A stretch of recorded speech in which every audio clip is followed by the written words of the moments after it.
नमस्कार मित्रों, कहानी श्रृंखला की अगली कहानी नई टीचर। लड़कियों के स्कूल में आने वाली नई टीचर बेहद खूबसूरत और शैक्षणिक तौर पर बहुत ही मजबूत थी, लेकिन उसने अभी तक शादी नहीं की थी। सब लड़कियां उसके इर्द गिर्द जमा हो गई और मजाक करने लगी कि मैडम, आपने अभी तक शादी क्यों नहीं की।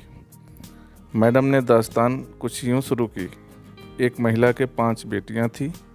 पति ने उसको धमकी दी कि अगर इस बार बेटी हुई तो उस बेटी को बाहर किसी सड़क या चौक पर फेंकाऊंगा।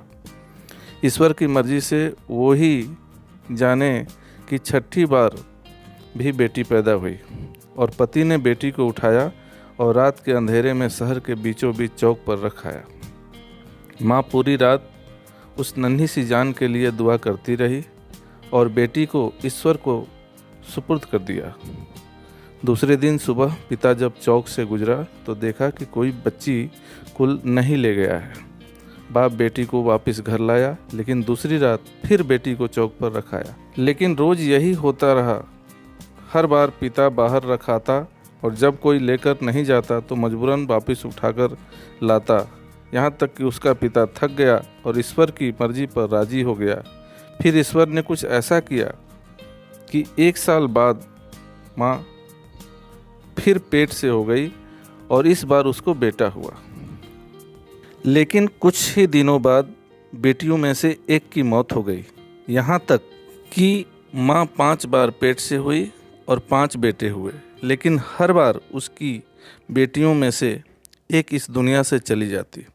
सिर्फ एक ही बेटी जिंदा बची और वही बेटी थी जिससे बाप जान छुड़ाना चाह रहा था। माँ भी इस दुनिया से चली गई। इधर 5 बेटे और 1 बेटी सब बड़े हो गए। टीचर ने कहा, पता है वो बेटी जो जिंदा रही कौन है? वो मैं हूँ। और मैंने अभी तक शादी इसलिए नहीं की कि मेरे पिता इतने बूढ़े हो गए हैं कि अपने हाथ से खाना भी नहीं खा सकते और कोई दूसरा नहीं जो उनकी सेवा करे। बस मैं ही उनकी खिदमत किया करती हूँ। और वो 5 बेटे कभी कभी आकर पिता का हालचाल पूछ जाते हैं।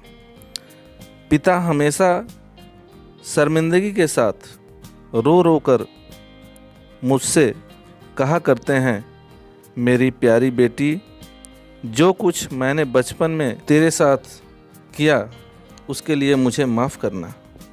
जय हिंद, जय भारत। धन्यवाद। कहानी कैसी लगी ज़रूर बताइए।